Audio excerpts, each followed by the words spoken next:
Ladies, chika, direct Kati, may malaking chismis na ikakabali mo.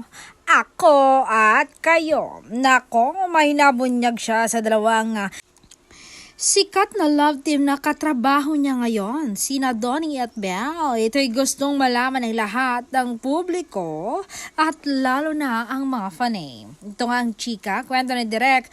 Nako, alam niyo ba, habang kumakain kami, napagusto mo pa mahal itong si Donnie kay Belle. Nagtinginan nga kami talaga Pero si Donnie patuloy pa rin nagsasandok ng pagkain para kay Belle.